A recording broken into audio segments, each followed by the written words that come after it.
خۆشەویستانی کورسات نیوز سڵاوتان لێبێ لەگەڵ هاوکارانم پانۆرامای شەوتان پێشکەشەکەین.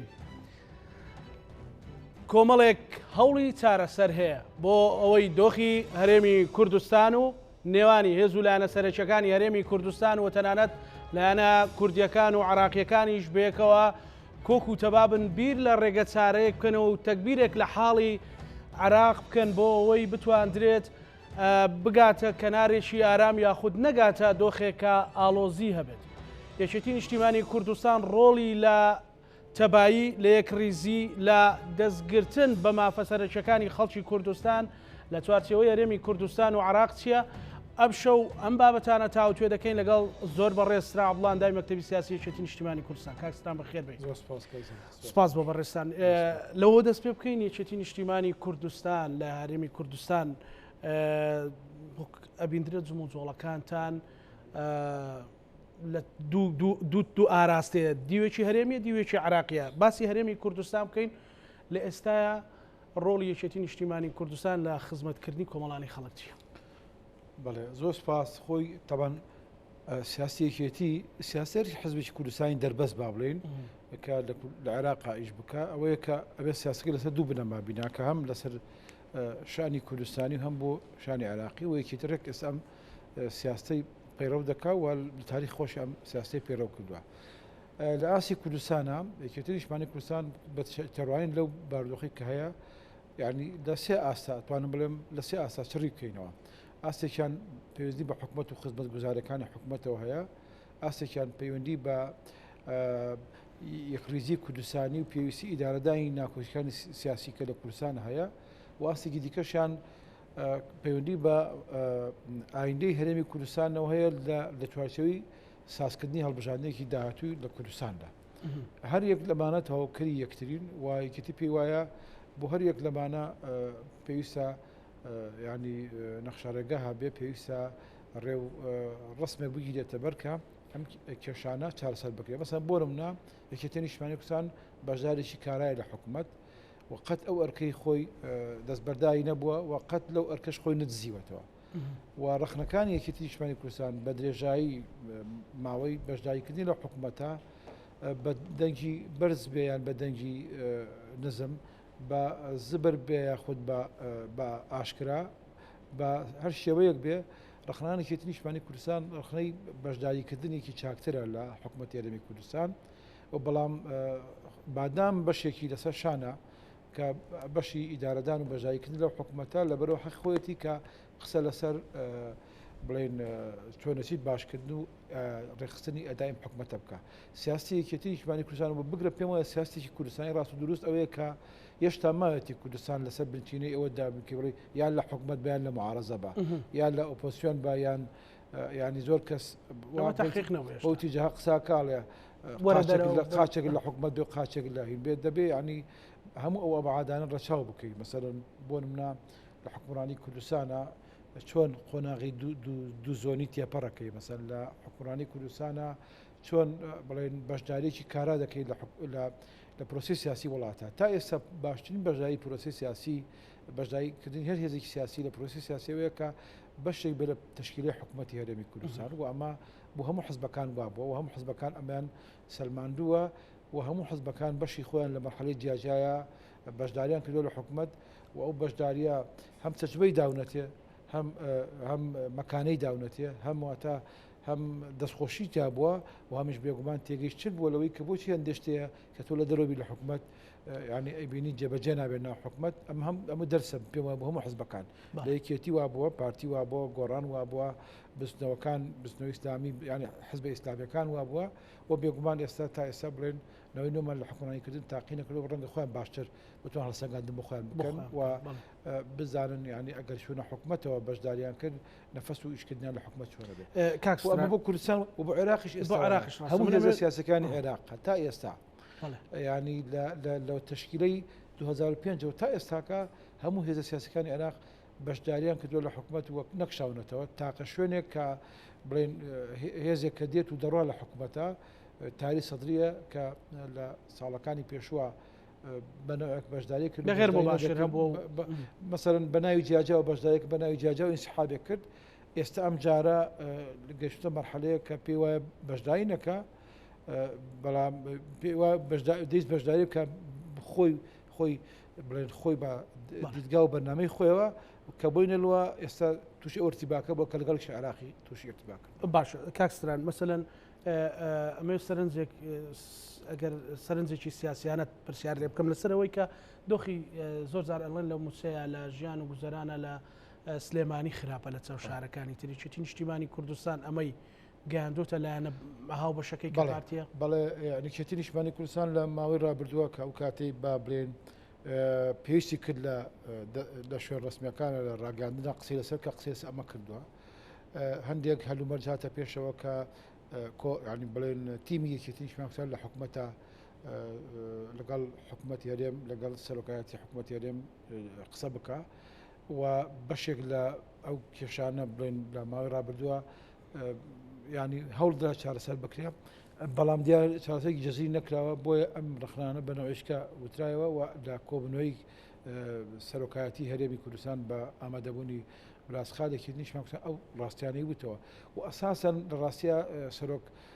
باوەڕ جەلال تاالبانی سەرۆکێکی نیشتیمانی کوردستان نەویست ئەمەی کە لە کۆبنەکان باسەکە بێتە دەرەوە لە ڕاگەاندنەکان باس بکرێ بەڵام مادام هاتە دەرەوە بۆ یەکی نیشتیمانی کوردستان ناچار بوو ئەو بەرگری باز بکە بەرگری بوو لێچێتیان لە کۆمەڵان دەخێت لە کۆمەڵانی خەڵکی کوردستان خۆیکەتی ینی خۆی لە خۆیان ئایبینیە بەشدار لە حکوومەت و ئێستا هیچ کاتێک وەکو ئێستایەکی نیشتیمانی کوردستان پتە نییە و یەکدەنگ نییە و یەکدەست نییە و ڕۆڵی سیاسی لە عێراقیشە ینی با بڵێن ڕۆڵێکی سەنگینی حرمەتدارە ینی ڕۆڵێکی سەنگینی ئەو تۆیە کە سنگەکەی لە دەنکەی زۆرترە واتە ژمارەی کورسەکانی یەکێتی شتێکی تر بۆ خەڵکی کوردستان ڕوون بێت ئەوەی کە زۆر لە سەرێشێتی نیشتیمانی کوردستان قسەکرد مەسەلەی هەڵبژاردن بە ڕوون و ڕەوایەتی لەگەڵ هەڵبژاردننی پەرلەمانی کوردستان و پرۆسی هەڵبژاردنە و ئەو شەڕ و ئەو مەرجانە یاخود ئەو هەمواری یاسانەی لە پێناو چییە؟ مەرجێکی تازیزی یاخود بەڕاستی بۆ خەڵک ئەمە شەقی سێمی بڵێن ئەو سێڕەهەندەیە کە باسم کرد تاوان تەنیا بۆ کۆتایی پێدەرم ئەو شقی ژیان و گۆزرانوانە کە یەکێت دەڵمێکێتی لەبەر خەڵکێتی ئەمە منەت نییە بەڵکو ئەمە واجبەیەکێتی نیشتیمانی کوردستانە سیاسیەکێتی مشەوا بووە بەشێک بۆ لە کۆمەڵانی خەڵک ینی هێزی یەکێتی لە کۆمەڵانی خەڵکەوەیە هێزی لە یەکێتی لە دیفاعکردنی لە ویستەکانی خەڵک و لە بەرژەوەندەکانی خەڵکی کوردستانە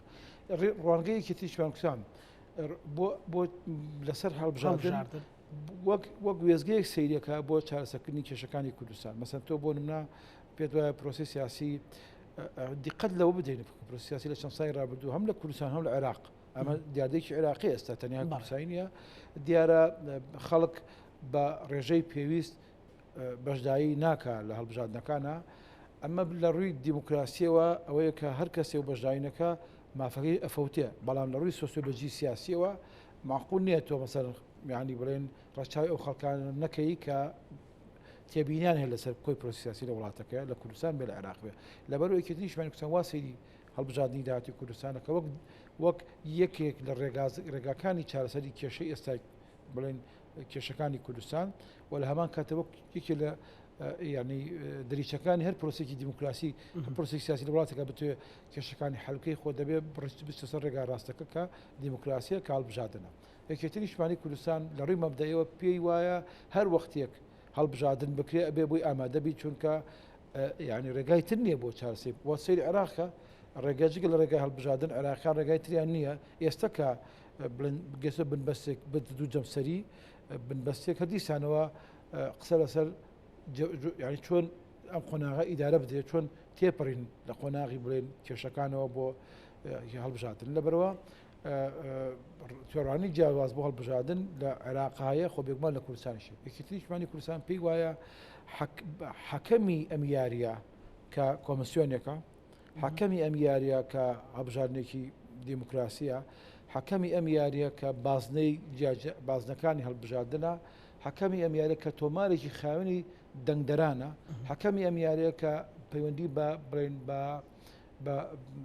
دۆسی کەمینەکانەوە هەیە پێویستی بە ڕێخستنەوەیە ئەمە دیسان ئەو پرسیارە بکەمە کۆمانەوەی لەسەر گژان و گوزەرانی خەڵک ئەم مەرجانە یاخود ئەم داواکاریانی یەکێتی بۆ هەڵبژاردن کاڵایەکە بە باڵای یەکێتی یان بۆ هەڵبژاردنێک کە خەڵک متمانەی پێ هەبێ خۆی کە بۆ خەڵکی کوردستان بێ بۆ یەکێتیشە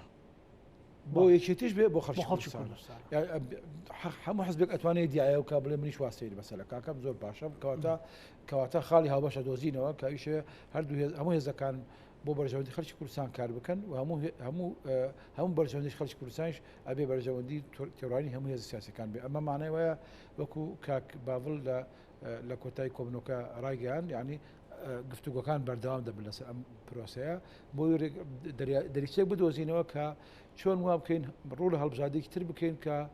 ینی پرۆسی سیاسی لە کوردستان بژوولێنێتەوە دەزانی کاک زانە هەڵبژاردن لە کوردستان و عێراقا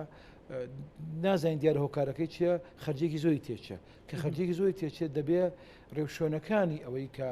هەڵبژاردنێکی باش هەبێ ڕەچاو بکرێت چونکە ئێمە ئێستا هەموو هێزە سیاسەکان داوای هەڵبژاردنی تازاکەن لەبەر ئیستیقاقە تەوقیتی خۆیەتی بەڵام لە هەمان کاتشە خۆ هەموو کەسێک ئەمە بینێ کە دیارە خەیتی سیاسی کوردستان تێڕوانی تری دەوێ با بڵێن هێزی دیکە هاتوتەکایەوە خەڵک پێی وایە ئەدای پرۆسی سیاسی لە کوردستانە لە حکوومەتە لە حزبە لە هەڵبژاردنەکان لە پەرلەمانە پەرەی پێ بدە پێش بخرێت ئەمە پێویستی بە هەڵبژاردنی ترا نابێ هەڵبژاردنی داهاتوو هەمان ئەو گرفتانی تێدا بێت کە وای لە خەڵک کردووە بە جۆی لە جۆرەکان تەوەلا بێ لە بەشداری سیاسی تەوەلا بێ لە پرۆسی سیاسی تۆ ناتوانین بڵێمە خەتای کێتیان خەتای پارتیان خەتای گۆڕانیان خەتای نەوەی نوێیە یان خەتای ئیسلامیەکان بەڵام باشترین ڕێگاوەیە کە ڕوو لە هەڵبژاردنی داهاتووی کوردستان بکەیت و ئەمەش بوو ئەمە دەبێت ڕێوشوێنەکەی هەڵبژاردن وا بێت کە هەموو لایەک پێی رازی بن و هەموو لایەک هەست بکەن کە شتێک خەیتی کوردستان دەجوولێنێ خەیتی سیاسی کوردستان دەجوولێنێ بێگومان پێم خۆشەوە بڵێم کە بێگومان هیچ کاتێک دیموکراسی خەیتی سیاسی بە شێوەیەکی جەزری ڕادیکایی ناگۆڕێ چونکە دیموکراسی زۆر لۆ فەقیرترە کە تۆ شۆڕشی گەورەی پێ جێبەجێ بکەی و هەر کاتێک کە شۆڕشی گەورە ڕووی داوێت لە هەڵ پرۆسێکی هەڵبژاردن سەدمەی بەدوادا بووە بینیمان لە کوردستان و ئێستاش لە عێراق دەبینین ئەگەر ئەمانە ڕوونەدات پێت وایە هیچ جم و جۆڵێک لە پرۆسی دیموکراسی ڕوودا ئەگەر هەڵبژاردن بامان میکانیزمی پێشوو ئالێتی پێش خۆی ئیشەکە بۆ ئەوەیە ئێستا باەمە پێش بەسەراتەکان نەکەوین بەڵامێکێتی شمانی کوردستان پێشمان هێزەکان دیکەش بەدای ئەو ڕێوشۆنە ئەگەڕێن ئەو کۆدە ئەگەڕێن کەوا دەکات هەڵبژاردنی داهاتوو لایەنی کەمی ڕەزامەندی هێزە سیاسەکانی لەسەر بێ بێگومان لەگەڵیشە لایەنی کەمی تەشویقی خەڵکی تابێت کە بەژایی لە پرۆسی سیاسی دوو هێزی سەرەکیەکی نیشتمانی کوردستان یەکێتی نیشتیمانی کوردستان و پارتی دموکرات یەکێتی نیشتمانی کوردستان و پارتی دموکرات و هێزەکانی دیکە مەبەستم لە حکومڕانی بە سەرەکی هێن ئەمڕۆ پەیامێکی پیرۆزبایی یەکێتی هەبووە داوای یەک ریزیەکە داوای خۆ ڕێخستنەوە ئەکا ئەمەتان لە چ ڕوئایەکەوە سەرچاوەگری و لە چ مەترسیەکەوە کە باسی مەترسیەکە لە دێڕێکە هەمان سلوکێکی نیشتمانی کوردستان هەمان توراسی جنای مام جەلال ئێستا ئەوە بەردەوامە ناوێکی نیشتمانی کوردستان کە ناکوشەکان نابن سەرکێشێ بۆ قەتیعە بەڵام پێکەوەیش نابێت سەرکێشێ بۆی کە ڕخنەکان نەبینی کە مکوورەکان نبینی باڤڵ هەر بە نمونە دوا کۆبوونەوەی یەکێتی نیشتمانی کوردستان کە بەژایی تیا کردووە باڤڵ لەوێ ینی هەم باسی لایەنە باشەکانی کردووە ئەم باسی بەسەبوونە کۆبنەوەی خۆی و بەڕێز کاک مەسعود بەرزانی کردووە و هەمیش باسی کەم ینی ڕخنەکانی خۆخنەکانی هەردوو دیوەکە یەکێتی نیشتمانی کوردستان لەم پیرۆز باشار تاکیدکردن لەسەر هەمانەوە مەفاهیمانە کە یەکریزی بۆ کوردستان پێویستە یەکریزی بۆ کوردستان پێویستە لەبەر ئەوەی ئەو مەطلبێکی دەبێ مەطلبی گشتی بێ ئەمە بۆ عێراق شەروایە ینی یەکریزی داوایەکە بۆ عێراق بەڵام ناکۆکیش ینی ئەگەر بە شێوەیەکی ئیدارە دیموکراسی ئیدارە بکرێ خۆی ئەبێ کەنالیزە بکرێ ناکۆکیەکانی یەکێتی نیشتمانی کوردستان مەسەڵەن بۆ لەگەڵ پارتی لەسەر کوردستان لەناو کوردستان یان لەناو پرۆسی سیاسی عێراقا ئەبێ کەنالیزە بکرێ ئێستا مەسەڵەن خۆمان دەزانین لە ساڵی ڕابردووە ناکۆکی هەرە گەورە لەسەر بەڵێن پۆستی سەر کۆمار بوون ئێستا ئەوە نەبوت ینی سااتۆ ئەم مەوزوعات خواردترەوە لە پای ئەو بارودۆخی کێسە ئەم جەوسەکی کە لە عێراقا دروست بووە لەبەرەوە عنوانی هەرە سەرکی کردی پێشەوە بابەتی یەکریزی کوردستانە بەڵام یەکریزی کوردستانیش بۆ بەغدا پێویستی بە ریزیەکە بێت لە کوردستان لەسەر هەڵبژاردننی داهاتوو لەسەر ینی لەسەر بڵێن ئیدارەدانی هەرێمی کوردستان و و ئەمە هەمیشە سیاسیەکێتی و تەسەوی شەکەم هەرەوێ بەشێک بێت لە سیاسی حزبەکانی دیکەش با لە ڕوانگەی ترەوەیان باڵێن لە شوێنێک کۆ بۆی بڕۆن باڵێن لە جێگایش کۆ پێیوێن نەتیجە هەریش دەکات کەوی شەوەیە یعنی کەم کوردەکان ناکۆکیەکان کەنالیزە بکرێ بەڵام لە هەمان کاشە ڕوانگەی یەکێتی نیشتیمانی کوردستان و پێم وایە ڕانگەی دەربەستی هەموو هێزێکی سیاسی کوردستانی شەوەیە کە یەکڕێزی کوردستان پێویستی بە ئەوەیە دەزانی ئێستا ئەمە ئێستا پرۆسی سیاسی تۆ لە عێراقا چۆوە قۆناغێکی تر ویستم سەرەوە پرسیارکەم کاکسرام بووە بلاسخارد ئەڵێ ئەگەرەوە زوو خۆتان ڕێک نەخەن خۆتان تۆکمەنەکەن پرشتی مەترسیەکانی ڕۆژهڵاتی ناوڕۆست و عراقیش بەر ئێوە کە وەک کورد دەڵێ بێت پارتیلانەکان دەڵێ بەڵێ بۆ ئەمە بەڕاستی هەستی بەرپرسیارەتی ئەبێ تاکوێ بێ لەکوێ بێ بۆچی ینی ئەمژنە لە خۆی قساکەم خاتونە ماڵی ئەوە بێت تەبان ینی ئەمە بەنگلیزی ئەم شتەی شەرح کردەوە بەڵام کورد بە کوردیتی لی تێگا من تەسەورەکەم هێزە سیاسەکانی کوردستانیش بەشی ئەوەندا بڵێن متەرجمیان کە ینی بزانن کە ئەم بارودۆخە پێویستی بۆیە کە بڵێن کورد وەکو نەتەوەی گرتوەکان وەکو بلاسخارد پەرۆشی ئەم مۆزوع ئەگەر ناڵێم زیاتر چکەمە عملی سیاسی خۆمانە بەڵام ینی زەحمەتە ئێمە غەڵەت ینی باڵێن کەمەکوڕێک بە کەمەکوڕێکی تر بسپێرین ئەوی شەوەیە کە پێویستە بلایانی کەمی ئەو پێداویستیانە بۆ هەڵبژاری داهاتی کوردستان پێویستن دابین بکرێن ڕەنگە مەسەڵەن بۆ نمونە یەکێتی ڕای وابێ ئەلیف بێ پارتی ڕای وایە با بێ بەڵام خۆ دەبێت جیمێک لە جیمەکە یەک بگەینەوە مەسەڵەن بۆ هێزەکانی دیکە شەر وایە بۆ گۆڕان وایە بۆ کۆمەڵ لە ماوەی ڕابردووە یەکێتی نیشتیمانی کوردستان کە بڵێن تەرحێکی تەقدیم کرد هێزەکانی دیکەش هەمان ینی نزیک بوون لەو تەرحەیەکێتیەوە خۆ دەبێ یاریەکەتی و پارتی و هەموو لایەنەکان بگەنە سیغەیەک چونکە ئەو حەکەمەی بۆ هەڵبژاردننی داهاتووی کوردستان پێویستە کە وەکو باسمە کرد کۆمسیۆنەڵی با بڵێن تۆمای دەنگدانەڵی ئەبێ نەتیجەیەکی ترمان بداتێت لە هەڵبژاردننی داهاتووی کوردستان نەک نەتیجەیەکی وا بڵێن جەزری کە هەموو شتێک سەرژێر کرابێتەوە بەڵام بێ نزیک بێ لە تەطەڵعاتەکانی خەڵکی کوردستان نزیک بێ لە هانی خەڵکی کوردستان بکات کە بەشداری هەڵبژاردننی داهاتووی کوردستان بکات ئەوەی لە عێراقایە کاکە زانە ئێستا کە جەناب پرسیار لێکرد ینی بێگومان پرۆسی سیاسی لە عێراقا زۆر تاسی لەسەر کوردستانەکە بەڵام لە ڕاستیە تەجربەی سیاسی کوردستانیش پێمان دەڵێ ئەوەی لە عێراقا دەبێ هەر بە ڕێگایەک حەل بکرێت کە کەمەکوڕەکانی جاری پێشوو لە کوردستانە دووبار نەبێتە مەسەڵەن بۆ نمونە جەمسەرگیری بۆ نمونە ڕاماڵین فەرهەنگی ڕاماڵین کە ئێمە لە کوردستان لە تەجربەی ئۆپۆزیسیۆنی کوردستانە بینیمان ئەم تەجربەیە نابێت لە عێراقیشا دووبارە بێتەوە ئێستا هێزێک بۆ نمونە تەیاری سەدری لە بەرامبەر ئیتاری ینی بڵێن ئیتاری تەنسیقییان چوارچەوەی هەماهەنگی ئەمانە لە حکوومەتن هێزی ئەملا لە ئۆپۆزیسیۆنە یان با بڵێن تەطەڵعاتی وایە کە حکوومەتی ئەغلەبیە پێک بێنێ ئەم هێزە نابێ واسەیری عملی سیاسی عێراق بکات کە بۆ ڕاماڵینە فستاتی خێر و شەر واتە ئێوە هەمووتان گەندڵ ئێمەمان پیاوی باشن ئەمە لە کوردستان تەجربە کرا و بەداخەوە تا ڕادەیەک پرۆسی سیاسی کوردستانی و عملی دیموکراسی ینی شەمزان تێکدا بابرین تەسەوڕ کاکسران مەسەلەن پێشتر زۆر لێەوە کرا کە کورد ڕقەمێکی بەهێز نییە لە بەغدا و ئەو دوو جەمسەرگیری یەکێتی و پارتیش لانی کەم لێک دوور بوون لەسەر پۆستی سەر و کۆمارەوەنە بەڕێزتە دەسەر ڕقەمێک هاتۆ خوار داواکاری و بابەتی تر هاتۆتە پێشەوە ئێستا دۆخێک هەستەکەی لە بابەتەکە مەسەلەن هەم لە پەیامەکانی بەڕێز سەدر و هەمیش لە هاتنی بەڕێز عامری بۆ لای هێزولانە سیاسەکانی هەرێمی کوردستان و بە یەکێتی نیشتیمانی کوردستانیشەوە ئێستا کاتی ئەوە نیە کورد دەرفەتێک پۆزێتەوە لە بەرژەوەندی خۆی بەکاری بێنێ بە خیتابێکی یەکگرتو پێمان خطابەکەی نیشتیمانی کوردستان ئەم بەرپرسیاتی تێدایە حتا ئەساسەن پێش ئەوەی ببێتە بڵێن سۆرۆکاتی کۆمان بێتە عینوانی ناکۆکی نێوانێکێتی پارتی یەکێتی نیشتیمانی کوردستان هەوڵی دا با بڵێن ئەمە بە یەک تیم بڕۆینە بەغدا ئێستا نەبوو ئەو بابەتیشکەی بۆ دەفتەرەکانی مێژوو بەجێدێن بەڵام ئێستا کە ینی ئەم پێداویستە دەرەکەوێ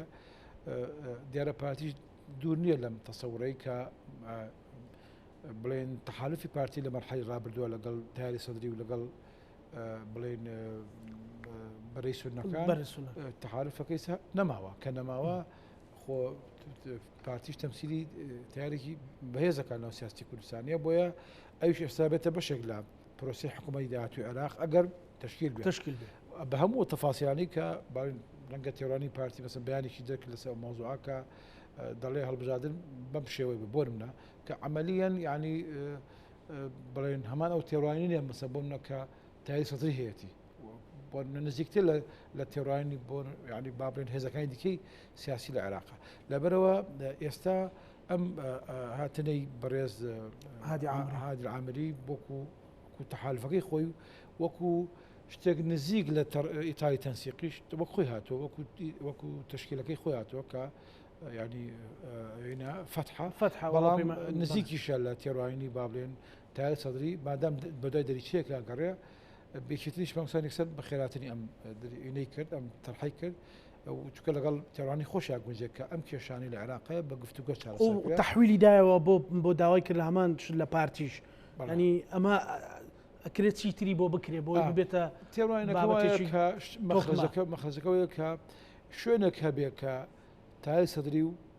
ئیتالی تەنسیقی یەک بکردنەوە ینی حراز نەیە بۆ هیچ کەسێک بڵێن بۆ هیچ هێزێکی سیاسی ئەم جەمسە گیریە خاو بکرێتەوە بۆ ئەوەی گفتوگۆ لەسەر مەسەرەن ئایندەکەی بکرێ ئایندەکەی مەسەر بۆنا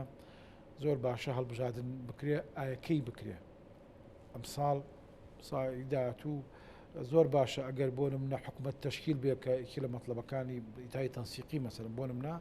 جەدوەل و خشتەی حکوومەت دەستپێکردنەکە چۆن بێ ئەمانە هەمووی ینی بەدوای چترێکە گەڕێن بەدوای خێوەتێکە گەڕێن کە بکرێ ینی خێوەتی ئیتار نەبێ خێوەتی تای خێوەتێکی عراقی بێ ئەوە بەشێکە لە مەخرج دروستە بێ لەو زمینە گرژ و ئالۆزە پێم وایە دروستە بێ مادام بەیانی هەیە ناچینەوە بۆ دوێنێ پێم وایە دروستە بێ بەڵام ئەگە دروست نەبێ سیناوی ناخۆشەکە ڕۆدا کەویشەیە ینی ئەم جەمسەگیریە بەردەوام بێ و ئەبێ نەتیجەی ئەوە بێت کە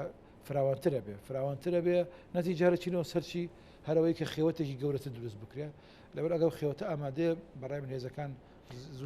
مقتدا سەدر دایم داوای خۆپیشاندانەکە مەسەلەن شەمەی دیسان دیاری کردو بە خۆپیشاندانی 1 میلیۆنی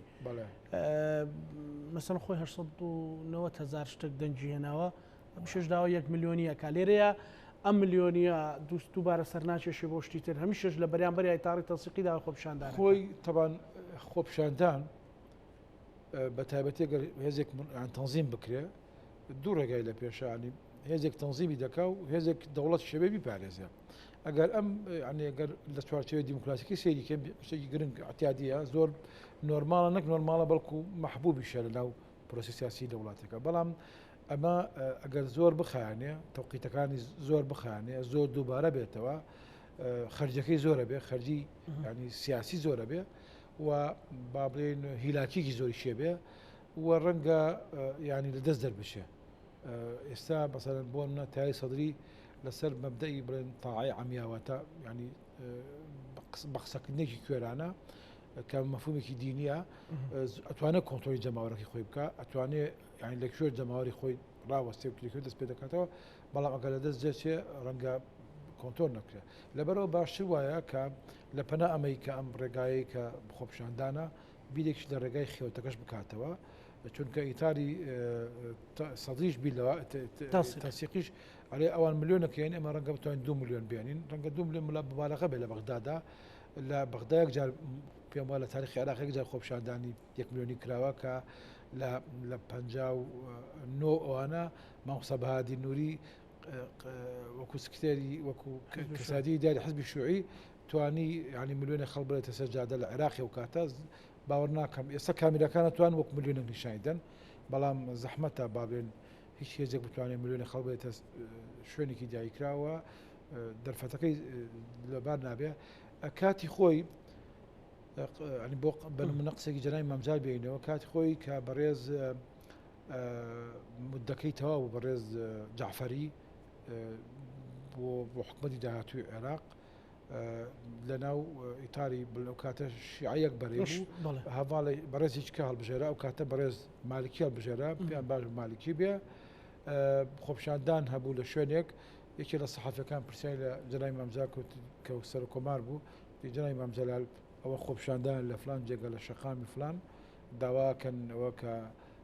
جەعفەری بمێنێتەوە بێتە بە سەر کۆمار مامجاوتی کام شەقام عێراق شەقامی زۆرە دائما ئەومان لەبیر عێراق شەقامی شەقامی زۆر زۆرە. لەبەرەوە هەر کەسەوە توانێت هێزی سیاسی توان شەقام بەکاربێنن بەڕای من. لەو چەند ڕۆژە و خۆپشاندانانەی بەدیەکرا گەنجێک لە مێدیاکان دەرکەوت بە زمانی عەرەبی مەسەلەن هیچ مبەرمەز نەبوو، ینی مێدیاکەش مێدیایەکێتی نەبوو. ئەڵێ بێ مام جەلالیە ئەگەر مام جەلا بما ئەوە ڕووی نەئەدا.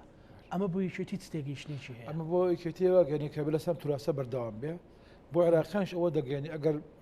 ئەگەر بەدوای ئەو توراسەیە گەرن ئەم توراسە ماوە لە عێراقا، یعنی ئەگەر حتا یەکێتی خۆی بێ حتا گەر بڵێن دەباشان بێ ماڵی مامجا بێ لە بەغدا و کوشتێکی ڕەمزی یاخود ئەم توراسە هەموو عێراقی دەتوانێت استفادەی لێ بکات. ڕاستە یەکێتیشمان کوسان معنیە بەم توراسە لە بەرەوەی ینی با بڵێن لە ڕووی ڕەمزیەوە لە ڕووی قیادەوە جەنابی مامجا ئەم حزبەی ئەم تیرازەی دروست کرد لە حزباتی کات خۆی جەنابی مامجا بە یەکێتیشمان کوسان حزب من طراز فرید، یعنی ئەوە نیە شتێکی تازە ئەو قیادی ئەم توراسەی کردووە لەبەرەوە یەکێتیشمان ئەولاتر و معنیترە پێی، بەڵام ئەمە توراسێک بۆ عێراقیانیش توراسەکە زۆر واضحە. ئەگەر بە حەقیقی بە خەڵک بڵێ مەسەلەن یەکێتی لەم ئەم توراسە دەڵێتی تەوافق پێکەوەی بە گفتوگۆکردن چارەسەرکردنی کێشەکان لەو شوێنەی پێویست بکە سفرەیەکی مامجەلای ڕابخرێت نانێک بخورێت مامجا هەموو جارە وای دەکرد شیعەکانی کۆ دەکردە سونەکانی کۆ دەکردەوە هێزە سیاسە جاجەکانی کۆ دەکردەوە و حتا ئەو وڵاتانی کە ناکۆکییان لەگەڵ هەبوو هەندێک جار جەلای مامجا دەبۆ یعنی پردی بەگەیشتن نزیکردنەوە ئەمە توراسێکە کەم نییە و من پێم وایە عێراقیان توانێت استفادەی لێ بکەن بۆ لەبەرەوە کاتی خۆی جەنابی مامجا هەندێک جار لەم شتانی بەچی حەلە کرد بە داوەتێک کە بۆ هەموو هێزە سیاسەکانی سفرەیەکی ڕازاندەوە هەمویان بان کرد دوای کۆبنیان دەکرد دوای نانێکە دەخورا اینجا دوای کۆبن دێژەی دەبوو هەندێک جار بە لقمەی سەمەد مەزکوفی عێراقی ینی حەلی دەکرد هەندێک جار بە هەنگوونی هەورامان هەندێک جار با بڵێن بە هەمووشی پەیامی خۆی هەبوو هەمووی کۆدی پێکرایەوە هەمووی کۆدی پێدەکرایەوە پێم وایە زۆربەی هێزەکان بیرەوەری زۆرێک لە سەکرد عێراقیان ئەمەی تێدایە کە کاکسران مەسەلەن من ئەمە لەسەر بە قسەی خۆش بە دیارێک ئەیتوانی نزیکاتێک دروست کە ئەمە توراسێکی گەورەیە بەڕای من ئەتوانن عێراقیەکان معنی بە ئیسفادە لێکردن بەڵام بێگومان عێراقیان شتوان استفادە کرد لە کوردستانی شەروا وڵاتە. ئەگەر دۆستێکی یەکێتی لە سیاسەکان ئەو قسەیە بکە مەسەلەن لە تەیاری سەدری بیان لای تارێک تەنسیقی بێ ڕەنگە زۆر بەو شێوەی ئەهمیەتی نەبێیان لای خەڵک بەڵام گەنجێکیان خۆی بەڕێ سیستانی ماوە سیستانی وتی مامجرا سەمامی عێراق بەڵام عێراقیەک دەیڵێ لەسەر مەبەستم کەسێکی ژیرفان بەتاڵی دڵپڕی احساسێک لەبەر گەرماسوتاوی احساسێکان یەکەم معنەوەی خەڵک ینی خەڵکی عێراق بە کوردی ئەمە چۆتە عمقی خەڵک بە کوردی قسەیەکە بە عەرەبی تێدەگا کە ڕاستەکە لەکوێیە ینی ئەو توراسی مامجەلال ینی بۆ یەکێتی دڵخۆشیە بۆ خەڵکی کوردستانی دڵخۆشیە بۆ هەموو کوردی دڵخۆشیە بەڵام لە هەمووی گرنگترەوەیە کە بۆ عێراقیانیش ئەم مەسجە وەربگرن ئەم مەسجە زۆر وازحە چکە بەرژەوەندێکی لە پشتەوە نیە و پێم وایە ینی ئەو تێڕوانێکی ئاڵایەکی بەدەستەوە بوو ئاڵای حزبێکی سیاسیە بڵێن گلەی هەبوو لە حکوومەت ڕخنەی هەبوو لە حکوومەت بەڵام وتێکە مامجە مابایە ئەو ڕوونادا یەکێتی ئێستا ڕۆڵی چیە ئەو لە ماوەی ڕابردوودا ینی یەکێتی دوا کەوتووە یاخود ڕوئیای هەبووە دوای ڕوئیاکەی خۆی کەوتیان دوای ڕوئیا خەڵک باسمان کردیان لە پێشوشا یەکێتیشمان ئێستا ڕۆڵی یەکێتیشمان کوسان سنگەکەی لە دەنگەکەی زۆرترە ینی ئێستا دەرکەوت کە هەژدە کورسی باش بەکاری بێنی باشەوە بەرهێنانی تێدا بکەی ینی ڕەنگە لە هەشتا کورسی زیاتر بێت لەبەرەوە ئێستا یەکێتیشمان کوسان بەڕاستی بۆ یەکێتیشمان کوسان شانازیە کە دوای ئەو بڵێن مەرحەلەی دابرانەی کە بەهۆی ینی دەخۆشی جەنابی مامجا دوای وفاتیەوە تووشێکێتی شخصان ئێستا ینی بوویکردی بۆتەوە ئەو هێزەی کە ئەتوانم دەوری خۆی بجێڕێتەوە بە یەک دەنگی بە یەک ڕێزی بە یەک ئاراستە ئەم توراسە دەپارێزی ئەم توراسە پەرەپێدا ڕۆڵی داهاتوویەکی تیش پاکستان چییە؟ چڕکردنی ئەم ئیشکردنەیە ئەم شێوەیشکردنەیە کە مەسەرەن بۆ نمونەیەکی تیش پاکستان لەگەڵ مەبدەی تەوافق بوو لەگەڵ مەبدەی ئەوەی ئەستەخاخەکانی خۆی وەربگرێ ئەستەخاخەکانی کورد وەربگرێ بەڵام نزیکیش بێ لە هێزەکانی دیکە ئەمە نەبوو هۆیەوەی کە بۆ نمونە مەسەلەیەکی تیش پاکستان نە لە هێزەکانی دیکەی غیری ئیتار تەنسیقی تەواسوی نەبێ حتا بڵێن کاک باڤڵ لە ماوەی ڕابردووە لەگەڵ بەڕێز مختەدا سەدک کە قسەی کرد بە تەلەفۆن ینی ڕێبازەکان تێوانی یەکێتی فەرمووی بۆ ڕوون کردەوە لەبەرەوە یەکێتی دوور نییە لە مەسەڵەن کە حەلبوسیش ئەبینی هەمان ئەوتەوە بێگومان بەڕێز مەسعود بەرزانیش کە دەبینی کە لە جەبهەکەی بەرامبەرە ئەو بەڵگەوەیە کە یەکێتی شخصان بە هەموو بڵێن مەبادی و پرەنسیبەکانی خۆیەوە دەرگای دانەخستە بۆ گفتوگۆ دەرگای گفتوگۆی کراوەیە ئێستا خۆ بینی تای تەنسیقی ڕێوشوێنە نەدۆزێتەوە بۆ قسەکەت لەگەڵ بەڕێز مختەدا سەدر پێم وایە ئەمەمانەوەیە کە حیواری یەکێتی شوێنکوسان لەم ئاراستەیە هەم ئەتوانێت ڕێگە مفید بێ لەو چارەسەریە وامیش ئەتوانێت بڵێن بێتە بەشێک لە ئەو خێوەتەی کە عێراقیان دەیانوێت بینایی بکەن بۆ ماڵی سەرۆک مام جەلال لە بەغدا مەسەلەن ئەبینین لە زۆر جار لەو بەتابەتی کە بابەتەکان گەرم و گوڕە بن لە گەرمەی خۆپشاندا لەبەر گەرمەی ئاڵۆزیەکان سەرۆک بافڵ لەگەڵ تیمێک لە ماڵی سەرۆک مام جەلالە لە بەغدایە ئەتانەوێت چی بە خەڵکی کوردستان و عراقیش بڵێن لەو ماڵەوە خۆ ببینین مەسەن بەرناکەوێت مەسەر هەر سەعاتە و بەسەرکردە سیاسەکان لەوێ ئەوێ چی بڵێ یەکێتی ئەوێ بڵێ ینی ئێمە دەتوانین بەم توراسە جەنای مام جەلال چۆتە دلۆڤانی خۆی مەشتێکی خودداییە بەڵام بەتوان بە پەرەپێدان ئەم توراسە یەکێتی توانێت ئامادەی ئەو دەورە بژێڕێتەوە ئەگەر هەر هێزێکی تری عێراقیش ئەو دەورە بژێڕێتەوە یەکێتی پێی خۆشە بێت چونکە ئەڵەیە ئەمە توراسی یەکێتی توراسی مام جەلالە ماوەتەوە کە تەوافقە دەزانی کاکەین ئەمە بۆ یەکێتی شانازیە عێراقی دیموکراسی فیدرالی عێراقی پێکەوەیی بەشێکە لە مامجار خۆی کرد بە دامەزێرەکانی ئەم عێراقە تازەیە بێگومان بەڕێز مەسعود بەرزانی شتیا بووە بەڕێز کاکنەشوانی تیا بووە هێزەکانی دیکە بەشی زۆری ئێستا ماون مەسەڵەن عەلاوی ماوە حزبەکەی بڵێن تیاری بڵێن ئیتای تەنسیقی ماوە هەمویان بەشێک بوون لەم توراسە زۆر باشە ئەگەر بەڕێز بڵێن لە تیاری سەدری تێڕوانێکیان هەیە کە پێیان وایە عێراق میزاجی گۆڕانکاری بەڕێوەیە ئەمە ڕەتکراوە نییە بەڵام بێگومان عێراق نایوێت ئینقلاب بکە عێراق دەیەوێت ڕاماڵی ناکێت چکە ڕامانی لە کوردستان نەکرا ڕامانی لەم ڕۆژهەڵاتی ناوڕاستەیە جێبەجێ نەبوو سەرکەوت هەر وڵاتێک ویستی ڕاماڵین بکە بۆ منە مەسەلەن بینمان لە سووریا باردۆخە بە شێوەیە کە کەوتەوە لە مەسر تعدیلی باردۆخە کرایەوە کە ئێستا مەسرەکان نە مەسرەکەی سەدەمی مبارەکە نە مەسرەکەی سەدەمی خوانیشە شتێکی تازەیە لەبەرەوە ینی بابیل لەوە نەکەینەوە کە ڕامالین بێتە فەرەنگی سیاستکردن من تێدەگەم ئێستا لە عێراقا با بڵێن جیلێکی تازە پیا بووە کە پێی وایە لە کوردستان جیلێکی تازە پیا بووە بیری تێڕوانی تازە هەیە بەڵام ئەمەمانە ناتوانێت هێزەکانی دیکە ڕامالێکی بەڵگەیەک بۆ مە دێنمەوە بەعەس کە فاشیستترین حزبی دنیا بوو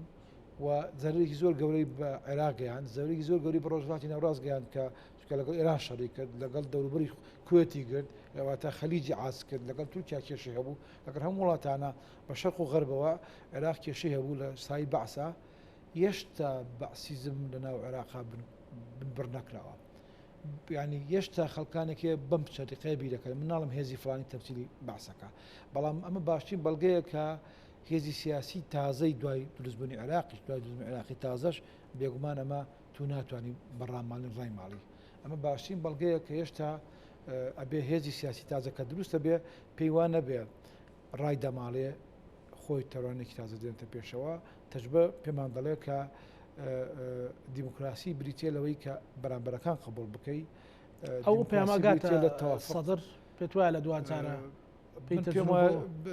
خۆی تویتەکانی دەبین ڕۆژانە کە تویتەکانی ئەوگەڕانکاری هەندێک لێکچوون هەیە لە نێوان دۆخی 2009 تا کوردستان و ئێستای پێ وایە ینی دەبی برادان بۆیان تەرجەمەکەم لە کاکە ئەمە بەم شێوەیە نابێت ئێستا خۆیان خۆشیان تویتی بڵێن تویتەکانی بەڕێز سەدر ئەمەی تێدایە لە با ئێمەش عێراقین هەمومان پێکەوە هەمومان تێڕوانمان هەمومان ئیسلاحین هەمومان حوسینی بیرەکەینەوە هەمومان ئەمانە هەمووی ڕاستە بەڵام بێگومان ئەبێ لە تای سەدیش و ئەم ڕاستێ بێتە پێشەوە کە ئەم هێزانی دیکەش هەن بگەل لە عێراق گەندەڵی هەیە لە کوردستان گەندەڵی هەیە هەموو ئەمانە ڕاستن بەڵام ڕێوشوێنەکانی چاسەکردنی ئەو شتا بە حکوومەت دەبێ ڕێوشوێنەکانی ئەو شتە بە دادگا دەبێت تۆ ئەگەر بۆ نمونە دادگای دەستوری ئیهانە بکەی کۆتایی پێبێ بۆ نمونە دیوانەکانی ڕقابەی مالی بێ ئەهمیێت بکەیت تۆ لە عێراقا بۆ نمونە بە کوردستانیش بۆ نمونە حەکەمەکان یعنی ئێستا یاریکی تۆپی پێکاکە زانە ئەگەر خەڵک ینی بڵێن جمهور پەلامار حەکەمەکە بدا یان فەریقێک لە فەریقەکان بڵێن کاپتین لە کاپتنەکان پەلاماری بێئەدەبی کە بەرامبەر بە حەکەمەکە حەکەم زاری سوورە وانە ئیزاری سوورە یان ئەگەر بێن یاریەکە کۆتایی پێدا بۆیە باشترین ینی یاری باش و پاک و خاوێن ئەوەیە کە حەکەمێک هەبێ ینی ڕەچاوی ئەوە بکرێت لانی کەمی عدالت لەو حەکەمە ڕەچاو بکرێت وارووا بێگومان لە بەرامبەریشە یاریزانەکانش ئەبێ نەیگەینەوەی بریشکە ڕەشەی کە باڵێن حەکەم اعتباری نامێنێت ئێستا حەکەم لە عێراقا حکوومەت پێویستە پێک بێ پەرلەمان ئێستا حەکەمێکە چاوێکی ڕقابەیە ئێستا پەرلەمانەکەیش ناکە باشە کە پارلەمانەکەیش نەکە بە نەتیجە حکوومەت ڕقیبێک نییە بەسەر ئەداەکەیەوە دیارە وازە لە کوردستان ئەگەر بۆ نمنا زۆر جار حملاکێ سەر پەرلەمان ڕەنگە لەبەر خات ڕقی من و تۆکە تاسە نەچێتە پەرلەمانە بۆنە بەڵام ئێخۆ ئەگەر پەرلەمان نامێنێت چاوی ڕقابەی میلەتە مؤسساتە ئەگەر دەستوریەکان نامێنێ یان بێعتیباری کەی حەکەم نامێنێ یاری نامێنێ درست کاکستران بۆ لایەنە زیاتر لایەنەکانی تری خواردنەوە ڕاستی عراق لە دەستی عراقیەکان ماوە یان هێشت یان لە وڵاتانی اقلیمی یاری پێ ینی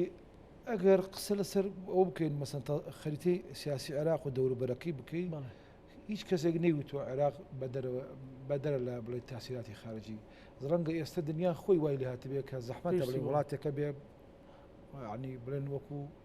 وەکو بڵێن جارانی مەسەرەن هەندێک لە وڵاتەکان وەکو جارانی ئەلبانیا بێ هەموو وڵاتێک ئێستا تەسووری تیاکرێ و تاسیری تیاکرێ بەڵام عێراق ئەبێ بڵێ عێراق لە دەست عێراقیەکان خۆیان ماوە لە بەرەوەی مادام بە خۆپیاندان مادام بە هەڵبژاردن کێشەکانە چارەسەکان بە مادام ئەوەی کە گەر محیتێکی اقلیمی و نێودەوڵەتیش ئەیانەوەی کێشەکان چارەسەر بێ مەسەڵەن بە حکوومەت پێکێنان یان بە گۆڕانکاری زۆر گەورە نایەتە دی مانەوەی عێراقی هێشتا دەستی عێراقیان خۆیان ماوە بەڵام بێگومان ینی پێویستی بەوەیە کە هێزە سیاسەکانی عێراق خۆشیان ئەو دانەیە بەکاربێنن کە کێشەکان بە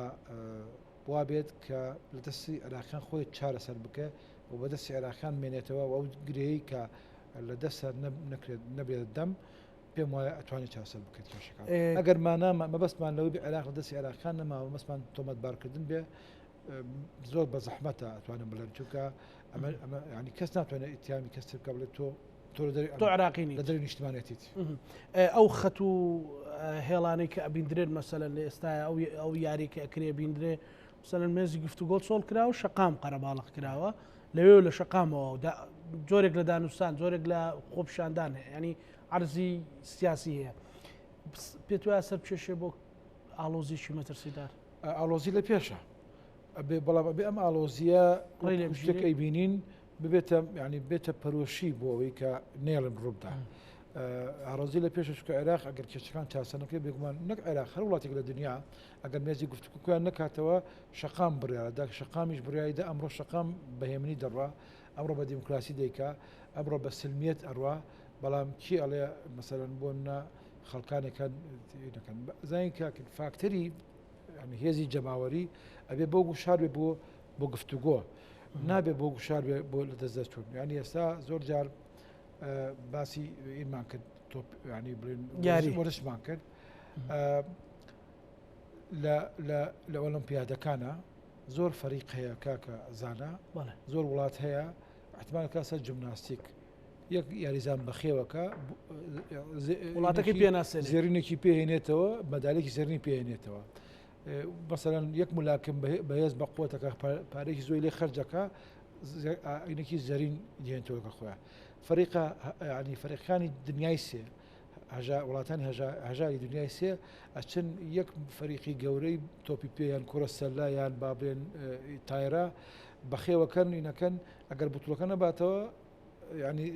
زەرینێکی لەدەست چوو لەبەرەوە لە ڕاستیە پەنابردن بۆ خۆپشاردانی شەقام ینی باشە کارێکی باشە میدالێکی بۆ بەدەستێنێ بەڵام ڕەنگە دانوستاندن و گفتوگۆ دایان میدالی بۆ بەدەستێنێ دواسەرنجی کاکستران دواسەرنجی من ئەوەیە کە عێراقیەکان ئەتوانن مادام بەیانیە ئەتوان کێشەکان چارەسەر بکەن و یەکێتیشمان کوردستانیش واجبێتی ئەمریکا نیشتیمانیە بگیارێت چونکە ینی بە هەفتەی دو هەفتە پێشە بۆ کاری ڕاگەاندن کە لە بەغدا بووم هەموو هێزە سیاسەکانی عێراق باسی دەوری یەکێتی نیشتیمانی کوردستانەکە باسی دەوری خێتابی سیاسی سەرۆک باڤەڵ دەڵات تاالبانیەکە یعنی ئەبێ ئەم سەنگەیەکی نیشتیمانی کوردستان کە سەنگە بۆ کورد ئەم یەکریزەی کە مەطلبی یەکێتی و مەطلبی هەموو هێزێکی دەربەستی کوردستانە وابێت کە بتوانین لە پرۆسی سیاسی عێراق ئەوەی لە دەستماندا و کورد لە چەند ساڵی ڕابردووە بۆی ڕیفراندۆمە بۆی باردۆخی دوای ڕیفراندۆمەوە بەوەی دووریمان لە بەغداوە تاویزی بکەینەوە بتوانین بەشێک بین لە چارەسەر لە عێراقا و یانیکەتی شایانی ئەوە شام دەورە بجێرە پێم وایە هێزی سیاسی کوردستانیش شایانی ئەوەیە مادام یەشتا ماوە ئەم هەر لە عێراق بینەوە کە لە عێراق بینەوە دەبێت لە بەغدا سەنگەرکەمان پتە بکەین بۆەوەی بەشێک بشین لە چارەسەر لە عێراق. بەڕێز عەبدوڵڵا هەنداوی مەکتەبی سیاسی یەکێتی نیشتیمانی کوردستان سوپاس. بینەرانی خۆشەویست لەگەڵ هاوکارانم پانۆڕامامان پێشکەشکردن ئێوەش هەموو لایەکتان ئەمانەتی خوای گەورە بن. خواتان لەگەڵ.